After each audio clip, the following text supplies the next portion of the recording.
Today is day 18. Just finished day 18 of the 90-day challenge.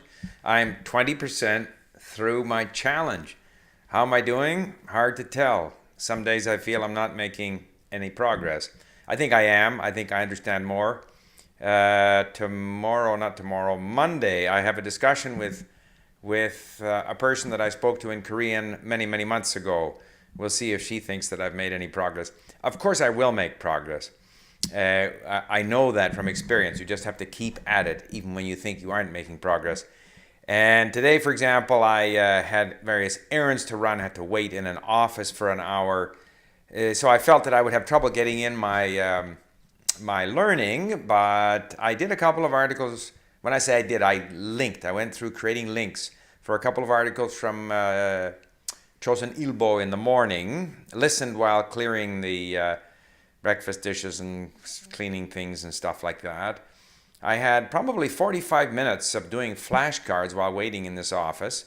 Probably another, I would say, half an hour to 40 minutes in the car listening.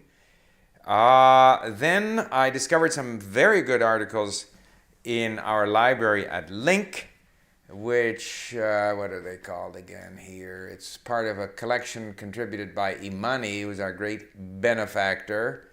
And it is CBS Kyoge News. And lots of good articles there with audio and text. So I went through and I linked about 3 or 4 of those, which I'm going to be reading on my handy iPad before I go to bed. I'll knock off those articles. So one way or another, I think I will get my 2.5 or so hours in today.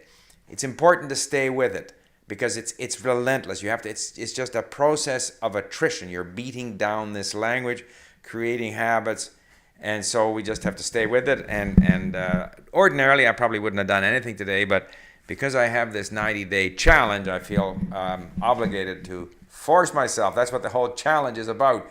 And and of course, if you've been following the challenge or if you're participating, if you get the updates, you'll see just how many people are participating, which languages are the most popular. English is, I think, number 1, and then French, Spanish, Russian, German are in there. So it's going well, and I hope everyone else is enjoying it. I am, even though I don't feel I've made any tremendous strides. I kind of brought myself back to where I was. One interesting thing, reading in a different alphabet. So reading in Hangul is always a strain. I always found reading in the Russian alphabet a strain because ever since I started reading, I've been reading in the Roman or the Latin alphabet. But now after reading my Korean, I was just reading some stuff on our Russian language forum at Link that was in Russian, of course, and it's easier to read now. You know, it's a bit like resistance training. By forcing myself to read so much Korean, I find the Russian a real delight to read now. Less resistance to reading in that, you know. Reading in Czech is easier in a way because it's in the familiar alphabet. Doesn't matter. Those are the joys of learning another language. One thing I wanted to mention too is, you know, one of the things I did today, by the way, again while listening to some extent till I just got tired of listening, I was cleaning up my books because I found in my audio files, there was the audio files from a thing called Dekiru Kankokugo, which is a Japanese series for learning Korean. And they have other languages that they teach as well. And it's particularly good, and I couldn't find the book anywhere. So I buried amongst all my books, so I was looking all over. And as I did that, of course, I looked at all the different books that I bought for Korean over the years, particularly 7, 8 years ago, when I got very keen on Korean. And one thing that is very clear is that the books for learning Korean that are produced in the United States or Canada, UBC for example, are much inferior to the books that you can get in Japan. Remarkably inferior. And the reason is because in these books like these, and these, and these, which is a humongous series, you've got a ratio of actual language content to superfluous explanation and exercises and drills. Like the content is less than 10%. Of a book like this, there's hardly any content in it. lots of explanations where they try to account for every possible variation of the language, it seems to me. Things that we'll eventually get used to. Once we have enough words, the language, all languages are somewhat redundant. We'll figure out what they're trying to say.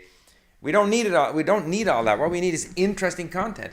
And the other problem with the books that are produced in North America, other than the one at UBC, my favorite North American book, is that the content is so dreadfully boring. 8 out of 10 in intermediate, in beginner, it's all about these quaint aspects of Korean culture, which are not that interesting. I had the same when I was learning Japanese. I'm not that interested in in Japanese festivals, Shichigo-san or whatever.